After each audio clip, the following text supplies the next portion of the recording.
اس کو سمجھ آ جائے گی کہ جناب اس میں کیا بتایا جا رہا ہے, فائدے بتائے جا رہے ہیں, اور وہ بھی بسنت کے. تو جو مین آئیڈیا ہوگا اس کو جناب آپ کیا کریں گے, آپ مین آئیڈیا میں جناب جا کر آپ پہلا فائدہ بتائیں گے, اور جو ہی آپ پہلا فائدہ بتائیں گے تو یہ جو فائدہ ہے یہ کس کو سپورٹ کر رہا ہے, وہ جو میں آپ سے پہلے عرض کر رہا تھا, جی ہاں, ٹاپک سینٹینس کو. تو جو پہلا فائدہ ہے مثلاً گیٹ ٹوگیدر کا موقع ملتا ہے. پہلا فائدہ ہے کہ بسنت سے گیٹ ٹوگیدر کا موقع ملتا ہے. جس گھڑی ہم نے کہا بسنت سے گیٹ ٹوگیدر کا موقع ملتا ہے تو ہم نے پہلا فائدہ بتا دیا. اور جب ہم نے پہلا فائدہ بتایا اور کوئی ساتھ کھڑا تھا اور اس نے سنا یا پڑھا, اس نے کہا کیا کہا آپ نے, ہم نے کہا جناب بسنت کا بڑا فائدہ یہ ہے کہ اس سے گیٹ ٹوگیدر کا موقع ملتا ہے. اور وہ آگے سے کہہ دے کیسے, اور جس گھڑی وہ کہے گا کیسے تو صاحب وضاحت کرنی پڑے گی نا, اسے ایکسپلین کرنا پڑے گا نا. اور جب آپ اسے ایکسپلین کرنے جاؤ گے تو پھر کیا ہوگا, پھر آپ کو سپورٹنگ ڈیٹیل کی ضرورت پڑے گی, وہی ہوگی نا. تو پھر آپ کہیں گے جناب یوں ہوتا ہے, مثال کے طور پر اب دیکھیں ہم نے کنیکٹر لگایا مثال کے طور پر, یا فار ایگزامپل ہم نے جو ہی اس کا کنیکٹر لگایا, ہم نے کہا جناب وہ جو دوست ہوتے ہیں,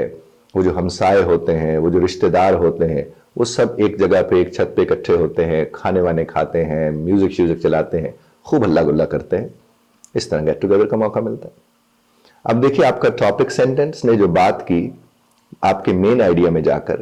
اسی مین آئیڈیا کو سپورٹ ملی, تو اصل میں یہ ساری سپورٹ ٹاپک سینٹینس کو چلے گی کہ اس میں بڑے فائدے بتائے گئے اور ایک فائدہ اس پہ بتا دیا گیا. اسی طرح سے جو دوسرا فائدہ ہے, جو دوسرا مین آئیڈیا ہوگا, یقیناً اس میں دوسرا فائدہ بتانا پڑے گا. اور پھر ہم اس میں کیا کہیں گے,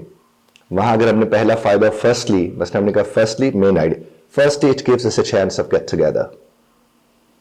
اس کے بعد ہم نے کہا کہ وہ gives us a chance of get together کہہ کے ہم نے ایک تو دعویٰ کر دیا, بتا دیا مین آئیڈیا میں. اس کی سپورٹنگ ڈیٹیل میں ہم نے جا کر کیا کہا, people live in abroad, relatives, friends, neighbors. اب اس کے پر ہم نے بات کی کہ they gather at one place, وہ ایک جگہ پہ اکٹھے ہوتے ہیں اور اس کو سیلیبریٹ کرتے ہیں, فوڈ کو سیلیبریٹ کرتے ہیں, میوزک کو سیلیبریٹ کرتے ہیں, اینڈ بلا بلا.